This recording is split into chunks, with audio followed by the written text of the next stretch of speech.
ہم سیکھ رہے ہیں یوز آف سیمی کولنس یعنی سیمی کولنس کا استعمال۔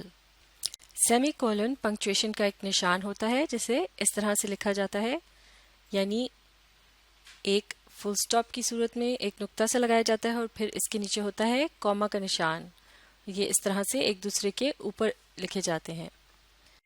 تو سیمی کولن کے نشان کے اندر آپ دیکھ سکتے ہیں فل سٹاپ اور کوما دونوں ہی کے نشان کا استعمال ہو رہا ہے، لہٰذا جملے میں جس جگہ سیمی کولن کا نشان آتا ہے تو اس جگہ تھوڑی دیر کے لیے رکا جاتا ہے، جیسا کہ جملے میں اگر صرف کوما کا نشان آ رہا ہو تو اس جگہ بہت تھوڑی دیر کے لیے رکا جاتا ہے، لیکن سیمی کولن کے نشان کی جگہ پر اس سے ذرا زیادہ دیر کے لیے رکا جاتا ہے، لیکن یہ فل سٹاپ کی طرح سے نہیں ہوتا، یعنی یہاں جملہ مکمل نہیں ہوتا اور پھر باقی کا جملہ اس کے بعد لکھا جاتا ہے یا پڑھا جاتا ہے۔ سیمی کولن کے استعمال کو اچھی طرح سے سیکھنے سے پہلے ایک اہم اصول کو سیکھنا بہت ضروری ہے، اور وہ یہ ہے کہ سیمی کولن کو کبھی بھی کولن کی جگہ پر استعمال نہیں کیا جاتا۔ اس سے پہلے ہم کولن کے متعلق سیکھ چکے ہیں۔ کولن کا نشان اس طرح سے ہوتا ہے، یہ دو نقطے ہوتے ہیں ایک دوسرے کے اوپر، اور اس کا استعمال جملے کے دو حصوں کے درمیان تب کیا جاتا ہے جبکہ جملے کا دوسرا حصہ جو ہے وہ اس کے پہلے حصے کے متعلق مزید وضاحت سے کچھ بتا رہا ہو۔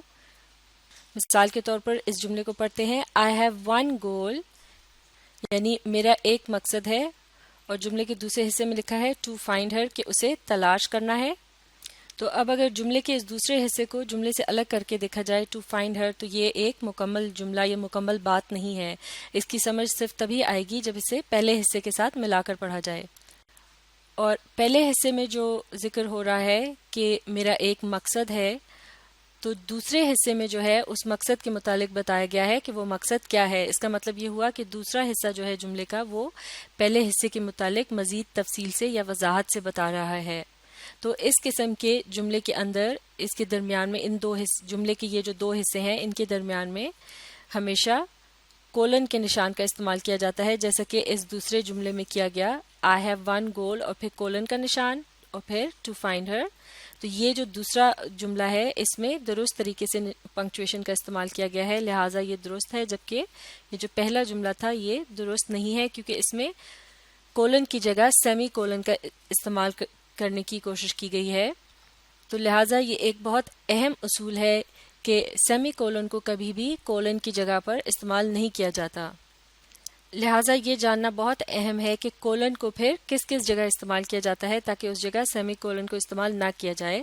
اس کے لیے آپ کولن سے متعلق ویڈیوز کو ری پلے کر کے ان کی مدد سے کولن کا درست استعمال سیکھ سکتے ہیں۔ تو چلیے اب کچھ ایگزامپلس کی مدد سے سیمی کولن کا درست استعمال سیکھتے ہیں۔ مل کر اس ایگزامپل کو پڑھیں گے۔ Finish it today, you can inform me when you do، یعنی اسے آج ختم کرو اور تم مجھے اطلاع کر سکتے ہو جب تم ایسا کر لو، یعنی جب تم اسے ختم کر لو۔ اور یہاں آپ دیکھ سکتے ہیں جملے کے دو حصوں کے درمیان جو ہے سیمی کولن کے نشان کا استعمال کیا گیا ہے۔ تو اب کی بار ایسا اس لیے کیا گیا ہے کہ جملے کے یہ جو دو حصے ہیں یہ دراصل دو الگ الگ جملے بھی ہو سکتے تھے، لیکن چونکہ یہ ایک دوسرے کے ہم معنی ہیں، یعنی بہت قریب ہیں، ان کا آپس میں جو تعلق ہے ان دو باتوں کا، لہٰذا بعض اوقات رائٹرز جو ہیں اس قسم کے جملوں کو آپس میں، یعنی دو الگ جملوں کو آپس میں ایک ہی جملے کا حصہ بنانے کے لیے اس طرح سے لنک کرتے ہیں کہ پہلے جملے کے آخر میں وہ سیمی کولن کے نشان کا استعمال کرتے ہیں اور اس طرح سے دوسرے جملے کو بھی اس کے ساتھ شامل کر دیتے ہیں، اور یہ ایک طویل جملہ بن جاتا ہے، جیسا کہ یہاں آپ دیکھ سکتے ہیں Finish it today, you can inform me when you do۔ ان دو حصوں کو یعنی اگر الگ کر کے بھی لکھا جائے تو یہ مکمل جملے ہیں۔ تو ایک طرح سے ہم یہ بھی کہہ سکتے ہیں کہ یہ دو جملے، ایک جملے کے اگر حصے سمجھے جائیں، یہ دو جملے چھوٹے جملے، تو ان کے لیے کون سا لفظ استعمال کریں گے؟ یہ کہلائے جائیں گے انڈیپینڈنٹ کلازز۔ تو اس طرح سے جب دو انڈیپینڈنٹ کلازز ایک ہی جملے کا حصہ ہوں تو پھر ان کے درمیان سیمی کولن کے نشان کا استعمال کیا جا سکتا ہے۔ اس قسم کے جملے کو جس میں دو انڈیپینڈنٹ کلازز آ رہے ہوں اسے کمپاؤنڈ سینٹینس بھی کہا جاتا ہے۔ لہٰذا کمپاؤنڈ سینٹینس کے اندر سیمی کولن کا استعمال کیا جا سکتا ہے. جیسا کہ اسی اگلی اگزامپل میں بھی دیکھ سکتے ہیں. اسے مل کر پڑھتے ہیں. We had arrived before them. We should be attended first. یعنی ہم ان سے پہلے آئے ہیں، ہمیں پہلے دیکھا جانا چاہیے یا ہمارا کام ان سے پہلے کیا جانا چاہیے. تو یہاں بھی جملے کے یہ جو دو حصے ہیں یہ انڈیپینڈنٹ کلازز ہیں، یعنی یہ دو جملے چھوٹے چھوٹے اگر الگ کر کے بھی لکھ دیے جائیں تو یہ مکمل جملے ہوں گے. لیکن چونکہ یہ دو چھوٹے جملے ایک ہی بات کی طرف اشارہ کر رہے ہیں، لہٰذا ان کو ایک ہی جملے میں بھی شامل کیا جا سکتا ہے، اور اسے ایک جملے کے طور پر لکھنے کا طریقہ یہ ہے کہ ان دو حصوں کے درمیان اس طرح سے سیمی کولن کے نشان کا استعمال کیا جائے گا. تو لہٰذا اب ہم اور بھی اچھی طرح سے سمجھ سکتے ہیں کہ سیمی کولن کا جو نشان ہے وہ کس جگہ پر اور کس وجہ سے استعمال کیا جاتا ہے. لہٰذا اسے کولن کے نشان کی جگہ استعمال نہیں کرنا. جیسے کہ اس سے پہلے ہم نے دیکھا تھا کہ کولن کا نشان جب استعمال کیا جاتا ہے، جیسے کہ اس جملے میں کیا گیا I have one goal to find her. تو یہاں آپ نے دیکھا کہ جملے کا جو پہلا حصہ ہے یہ تو ایک انڈیپینڈنٹ کلوز ہے، جبکہ دوسرا حصہ جو ہے وہ انڈیپینڈنٹ کلوز نہیں ہے، یہ ایک ڈیپینڈنٹ کلوز ہے. جبکہ یہاں جو ہم نے طریقہ سیکھا ہے سیمی کولن کے استعمال کا، اس میں ہم نے دیکھا کہ جملے کے جو دونوں حصے ہیں وہ دونوں ہی انڈیپینڈنٹ کلوزز ہیں، جس کا مطلب یہ ہوا کہ جملے کا ایک حصہ دوسرے حصے سے ملتا جلتا تو ہے، لیکن دوسرا حصہ جو ہے وہ پہلے حصے کو مزید وضاحت سے نہیں بیان کر رہا، بلکہ اس میں اسی سے ملتی جلتی بات کو ایک مرتبہ پھر دوسرے انداز میں ایک طرح سے دہرایا گیا ہے. جبکہ جس جملے میں کولن کا استعمال کیا گیا تھا اس میں ایسا نہیں ہے. جملے کا جو دوسرا حصہ ہے وہ پہلے حصے کے متعلق ایک قسم کی وضاحت دے رہا ہے یا اس کے متعلق مزید تفصیل سے بتا رہا ہے کہ اس کا مطلب کیا ہے. تو لہٰذا اب ہم سمجھ سکتے ہیں ان ایگزامپلس کی مدد سے سیمی کولن کے استعمال سے متعلق اس رول کو. اس کو مل کر پڑھتے ہیں. A semicolon can replace a period if the writer wishes to narrow the gap between two closely linked sentences. یہاں یہ جو پیریڈ ہے اسے مراد ہے فل سٹاپ، جس کا نشان اس طرح نقطے کی طرح ہوتا ہے.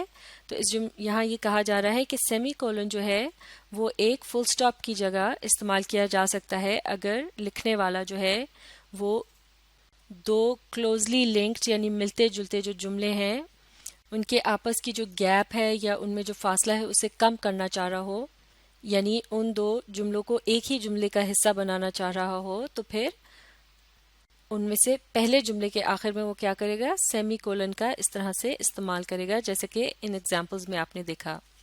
تو لہٰذا اگر یہ دو الگ الگ جملے ہوتے یعنی ان کے درمیان فل سٹاپ کے نشان کا استعمال کیا گیا ہوتا تو ان میں گیپ زیادہ ہوتا، یعنی ان کے درمیان زیادہ دیر کے لیے پاز کیا جاتا یا رکا جاتا. جبکہ سیمی کولن کی وجہ سے اب ان دو جملوں کو روانی کے ساتھ تھوڑی دیر پاز کرنے کے ساتھ پڑھا جائے گا. چلیے اب سیمی کولن سے متعلق ایک اور اہم بات سیکھتے ہیں. مل کر اس ایگزامپل کو پڑھتے ہیں. Although they tried hard, they missed the bus. حالانکہ انہوں نے بہت کوشش کی لیکن وہ بس کو نہیں پکڑ سکے. اگلی ایگزامپل میں بھی یہی جملہ ہے. Although they tried hard, they missed the bus. لیکن آپ دیکھ سکتے ہیں اس پہلے جملے کے درمیان میں اس کے جو دو حصے ہیں ان کے درمیان میں یہاں سیمی کولن کا استعمال کیا گیا ہے، جبکہ اس دوسری ایگزامپل میں اس کے دو حصوں کے درمیان جو ہے وہ کاما کے نشان کا استعمال کیا گیا ہے. جبکہ یہاں آپ نوٹ کر سکتے ہیں کہ پہلی ایگزامپل کے شروع میں انکریکٹ لکھا گیا ہے، یعنی یہ درست طریقہ نہیں ہے، جبکہ دوسری ایگزامپل جو ہے اسے کریکٹ کہا گیا ہے جہاں کاما کے نشان کا استعمال کیا گیا ہے. تو آئیے دیکھتے ہیں ایسا کیوں ہے. یہ جو ان دونوں جملوں کے شروع میں یہ جو جملے کا پہلا حصہ ہے although they tried hard، یہ ڈیپینڈنٹ کلوز ہے، جبکہ ان دونوں ہی ایگزامپلز میں جملے کا یہ جو دوسرا حصہ ہے یہ کیا ہے؟ یہ انڈیپینڈنٹ کلوز ہے. جیسے کہ اس سے پہلے بھی ہم سیکھ چکے ہیں ڈیپینڈنٹ کلوز جو ہے اسے جملے سے الگ کر کے نہیں لکھا جا سکتا اور اس کا مطلب باقی کے جملے کے ساتھ ہی سمجھ آتا ہے، یعنی انڈیپینڈنٹ کلوز کے ساتھ مل کر ہی سمجھ آتا ہے. جبکہ انڈیپینڈنٹ کلوز جو ہے اسے اگر الگ کر کے بھی لکھ دیا جائے تب بھی یہ ایک مکمل جملہ ہوتا ہے. تو ان دو جملوں میں خاص بات یہ ہے کہ ان دونوں ہی کے شروع میں ڈیپینڈنٹ کلوز کا استعمال کیا گیا ہے اور انڈیپینڈنٹ کلوز جو ہے وہ جملے کے بعد میں آ رہا ہے. معاف کیجیے گا، انڈیپینڈنٹ کلوز جو ہے وہ جملے کے آخر میں آ رہا ہے، یعنی جملے کے دوسرے حصے میں آ رہا ہے. تو اس کا مطلب یہ ہوا کہ جب بھی کوئی جملہ جو ہے اس کے شروع میں ڈیپینڈنٹ کلاز آ رہا ہو اور انڈیپینڈنٹ کلاز اس کے بعد میں آ رہا ہو تو پھر ایسے جملے میں اس کے درمیان میں سیمی کولن کا استعمال نہیں کیا جاتا، یعنی کہ اس قسم کے جملے کے درمیان میں صرف کوما کے نشان کا استعمال کیا جائے گا۔ تو اب ہم اس ایگزامپل کی مدد سے اس اگلے رول کو سمجھ سکتے ہیں جو کہ سیمی کولن کے استعمال سے متعلق ہے۔ اسے مل کر پڑھتے ہیں۔ Avoid a semicolon when a dependent clause comes before an independent clause۔ یعنی اگر کسی جملے کے اندر ڈیپینڈنٹ کلاز جو ہے وہ انڈیپینڈنٹ کلاز سے پہلے آ رہا ہو تو اس قسم کے جملے کے درمیان سیمی کولن کے استعمال کو اوائڈ کرنا چاہیے، یعنی اس کا استعمال کرنے سے گریز کرنا چاہیے اور سیمی کولن کے بجائے اس جگہ پر کوما کا استعمال کیا جائے گا۔ تو یہ تھے سیمی کولن کے استعمال سے متعلق چند اہم اصول۔ انہیں اچھی طرح سے سیکھنے کے لیے آپ اس ویڈیو کو ری پلے کیجئے اور اس کے ساتھ ساتھ پڑھنے، سمجھنے اور لکھ کر پریکٹس کرنے کی کوشش جاری رکھیے۔ سیمی کولن کے استعمال سے متعلق چند اور اہم اصولوں کو ہم اگلی ویڈیو میں سیکھیں گے۔